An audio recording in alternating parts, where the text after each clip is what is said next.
Boa noite, amigos. Tudo bem? Como vão? Meu nome é Luiz Carlos, sou professor de Geografia do Brasil. Tá? E hoje vamos ver a prova da SPM 2012, tá? Número 2, tá? A segunda prova de 2012. Vamos lá, então, passar para a prova, por favor. Né? Vamos dar início, então, à questão de número 61, tá? De Geografia do Brasil. E ela apresenta um quadro, né, com as principais especializações dos portos brasileiros. Então, observe os dados sobre as instalações portuárias no Brasil. Temos, então, 6 portos, né? O porto de número 1, né? Exportação de minério de ferro de Minas Gerais, com certeza é o porto de Vitória Tubarão.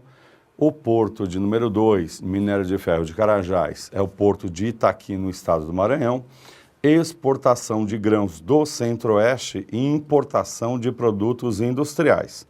É um porto mais difícil de ser identificado, mas pelo que vemos no gabarito, trata-se do Porto de Santos, que de fato exporta grãos no Centro-Oeste, tá? Embora não seja um porto especializado para isso, tá? Melhor destinação e maior destinação para exportação seria o Porto de Paranaguá, no Paraná. Né? 4, exportação e importação de petróleo, é o Porto de São Sebastião, no litoral de São Paulo. 5, exportação de soja do Centro-Oeste, Sul e Sudeste, é o Porto de Paranaguá, no estado do Paraná. E o número 6, né, trata-se de um porto associado a um complexo petroquímico, né, com estas características, o Porto de Pecém, né, um projeto em andamento, né, da implantação do complexo petroquímico, né, Pecém fica no Ceará, Suape em Pernambuco, e Açu, no norte do Rio de Janeiro, seriam portos especializados, né, nesse segmento petroquímico, tá ok? Então, neste caso, né, vamos ver as alternativas, né? 1 seria Tubarão, 2 Itaqui, 3 Santos e 5 Paranaguá, alternativa de letra A. Então, vamos lá. O exercício seguinte é o exercício de número 63. Vamos lá passar para o 63, né? Sobre questão agrária no Brasil, né? Os dados da tabela abaixo referem-se ao último censo agropecuário realizado pelo IBGE em 2006 e o texto a um crítico da realidade agrária brasileira. Então, área de estabelecimentos rurais, segundo o extrato de área no Brasil, 1985-2006. Né? Então, nós temos menos de 10 hectares, trata-se de pequenas propriedades, né? Uma área bastante reduzida, que em alguns lugares do país sequer dá para alimentar a família, né? Ter uma renda adequada para garantir uma vida digna à família, né? Então, de 10 a menos de 100 hectares, de 100 a menos de 1.000 hectares, né? Então, de 10 a menos de 100, né? Geralmente se chama de média propriedade, mas algumas, né, próximas de 10 podem ser consideradas pequenas também, e acima de 1.000 hectares, né, são as grandes propriedades brasileiras, geralmente também chamadas de latifúndios. Bom, e aí nós temos um texto do professor Ariovaldo Umbelino de Oliveira, né, professor de Geografia da Universidade de São Paulo, né, o texto diz o seguinte: sempre dominou o campo brasileiro o princípio da ilegalidade da ocupação das terras públicas pelos latifundiários. São esses milhões de hectares de terras públicas, devolutas ou não, que somados aos 120 milhões de hectares de terras improdutivas dos grandes imóveis indicadas no primeiro documento do segundo Plano Nacional de Reforma Agrária de 2003, que os sem terras não se cansam de denunciar. Né? Então, a partir do texto, né, do gráfico anterior, né, a partir dos textos e dos dados da tabela e de seus conhecimentos sobre a estrutura fundiária do país, podemos deduzir: A. Observou-se uma melhora na distribuição de terras no Brasil desde 85. Na verdade, isso não aconteceu, né, pelo conhecimento que temos sobre a questão agrária, né, essa melhora na distribuição não ocorreu. B. A ilegalidade da ocupação de terras é mais facilmente observada dentre aqueles que ocupam menos de 10 hectares. Não, geralmente são propriedades maiores acima de 1.000 hectares, né? C. A maior parte dos proprietários de terra no Brasil situa-se na faixa de 1.000 hectares e mais.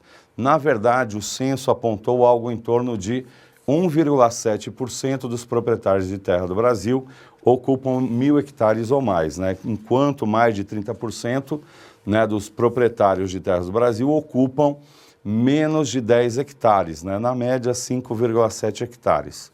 D. Poucos proprietários apresentam terras abaixo de 10 hectares, não, né? Como eu disse, cerca de 1/3 dos proprietários de terras, né, apresentam propriedades com 10 hectares ou menos. E no Brasil, são poucos os proprietários de terras acima de 1.000 hectares, verdade, né, 1,7%, e a maior parte daqueles que cometem o princípio da ilegalidade encontram-se nessa faixa. Também isso é correto, tá ok? Portanto, né, a alternativa E.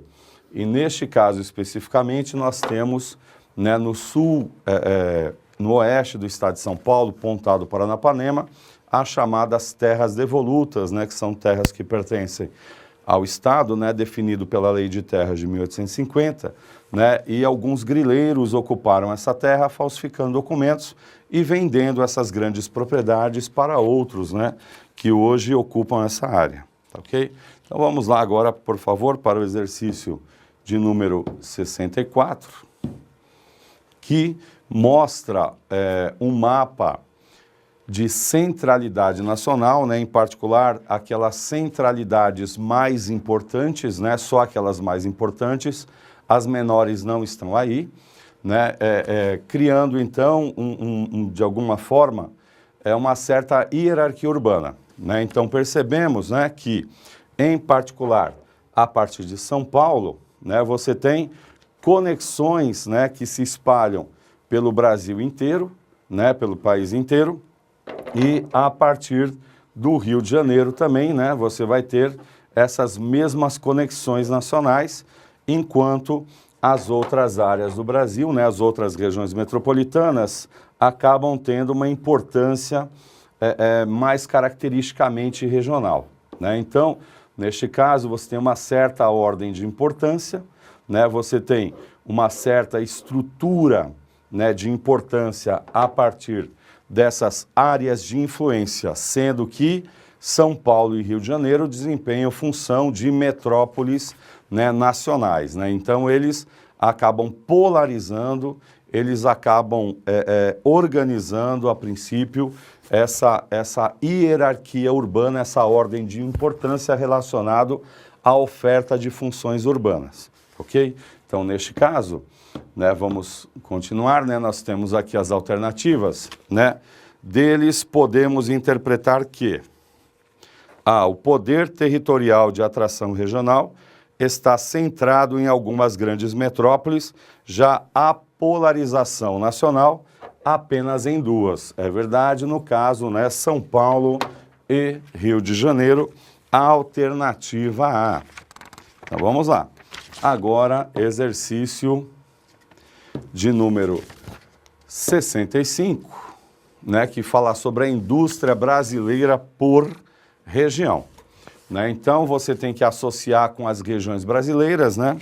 Então, neste caso, a região 1, a mais diversificada do Brasil, com siderurgia, metalurgia, automobilística, máquinas e equipamentos elétricas, eletrônica, papel, papelão, têxtil, química, farmacêutica, materiais plásticos de alta tecnologia. Com certeza trata-se da região sudeste do Brasil, né? Depois, número 2, né, aqui apresenta um maior crescimento nos últimos anos, né? Madeira, papel, mecânica, alimentícia, têxtil, calçados e automobilística, né? Trata-se da região sul do Brasil, né, com certeza, né, particularmente Paraná com o setor automobilístico, Rio Grande do Sul também, calçados do Rio Grande do Sul, têxtil de Santa Catarina, alimentícia, né, Santa Catarina especialmente, Paraná também, Rio Grande do Sul, né, mecânica norte de Santa Catarina, né, papel e madeira, né, Paraná especialmente e Santa Catarina, tá? Bom, 3, predomínio das indústrias tradicionais, como bebidas e alimentícias, surgindo ainda farmacêutica, petroquímica, automobilística e recentemente a indústria naval. Então nós temos na indústria farmacêutica, indo lá para Pernambuco, a petroquímica Pernambuco, Ceará, Bahia também temos, né? Automobilística na Bahia, né? Pernambuco também vai receber uma indústria automobilística e a naval na Bahia, né? Trata-se então da região nordeste do Brasil, né? Agroindústria e mineração, número 4, pode ser a norte ou a centro-oeste, né? A agroindústria tem mais cara de centro-oeste, mineração mais a cara da região norte. 5, destaque para as empresas tributárias da Zona Franca de Manaus, portanto, estado do Amazonas, região norte, né? Como a eletrônica, automobilística leve, motocicletas, mas com baixa participação no conjunto nacional.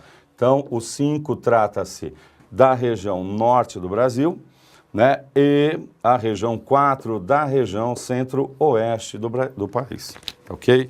Portanto, então, né, neste caso,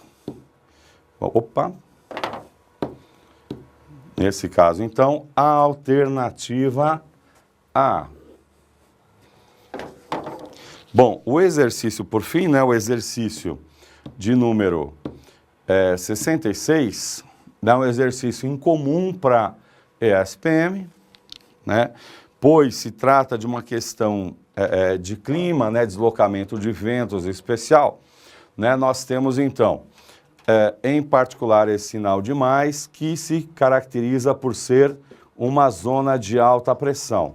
Na zona de alta pressão, né, o vento ele desce, né, onde está esse sinal de mais, e ele se desloca em direção à zona de baixa pressão atmosférica, né, que corresponde, então, por exemplo, à linha do Equador.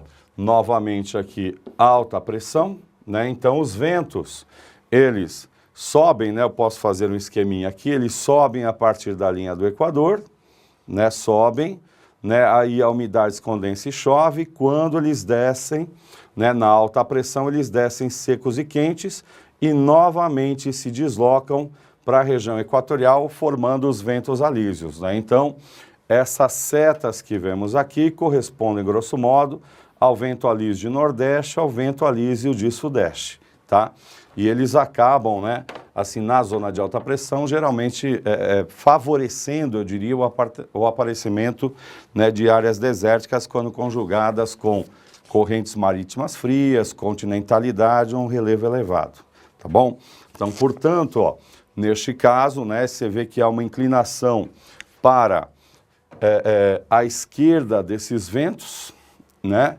Tá ok? Isso indica a ação da rotação da Terra, que nós chamamos de efeito Coriolis, tá?